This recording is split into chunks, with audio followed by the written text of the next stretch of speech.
أهلا بيكم. النهاردة في مطبخ ليليان هنعمل مع بعض ورق عنب باللحمة، وهقول لكم ازاي ناخد أحسن نتيجة من ورق العنب المعلب.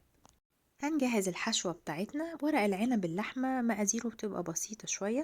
بنحتاج 3 بصلات مفرومين وحزمة بقدونس وكوباية ونص من الرز، معلقتين بس من الزيت لأن اللحمة بتاعتنا فيها 20% دهون، معلقة كبيرة من دبس الرمان، ملح وفلفل ونعناع بس.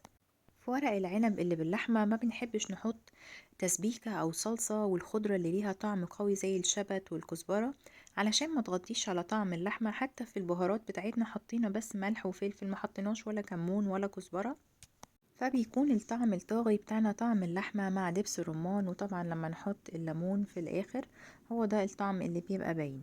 هنبتدي نقلب الحشوة بتاعتنا كويس لغاية ما كل حاجة تدخل جوه بعض، وهتحسوا ان اللحمة نسبتها كتير، بس هي بعد كده الرز لما هيستوي حجمه هيتضاعف وهيبقى تقريبا نفس الكمية. بالنسبة لورق العنب المعلب انا لازم اخده واغسله كويس قوي بمية في مصفى، وبعد كده بحطه في مية فيها ليمون وبنغليه 5 دقايق اكنه ورق عنب فريش بالظبط، علشان تاخدوا منه احسن نتيجة وما يبقاش فيه طعم المواد الحافظة. جهزنا الحلة بتاعتنا وحطوا فيها اي خضار تحبوه، طماطم، بصل، انا حطيت فصين توم كمان وجزر. ونبتدي نحشي الورق العنب بالطريقة اللي احنا عارفينها على الناحية الخشنة زي ما انتوا شفتوا كده، ونحاول نخلي كل الورق يبقى قد بعض.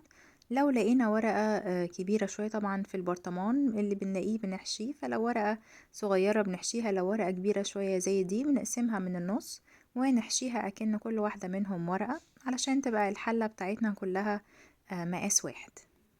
مهم قوي خطوة ان احنا نغسل ورق العنب المعلب كويس قوي بمية جارية، وبعد كده نغليه في مية بليمون علشان نتخلص من المواد الحافظة، وكمان بتفرق كتير في طعم ورق العنب وفي مدة التسوية بتاعته.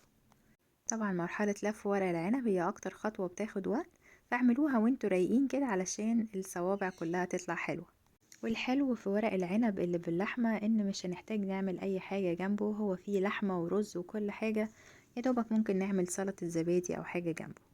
بعد ما خلصنا كل كمية المحشي نبتدي بقى نرصها في الحلة، ونرصها رصة حلوة كده ونزنقهم جنب بعض، علشان وهو بيستوي والشوربة بتاعته بتغلي يفضل الرصة بتاعته مظبوطة، وحتى لو حبيتوا تقلبوه بعد كده سهل تقلبوه.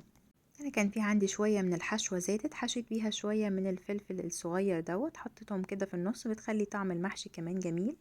وجهزت شوربة اللحمة وحطينا عليها عصير ليمونتين كبار ومعلقة كبيرة من دبس الرمان، ونزود المحشي بالشوربة بس ما نغطيش آخر صف، ونحط طبق تقيل ونغطيه ونسيبه لحد ما يستوي.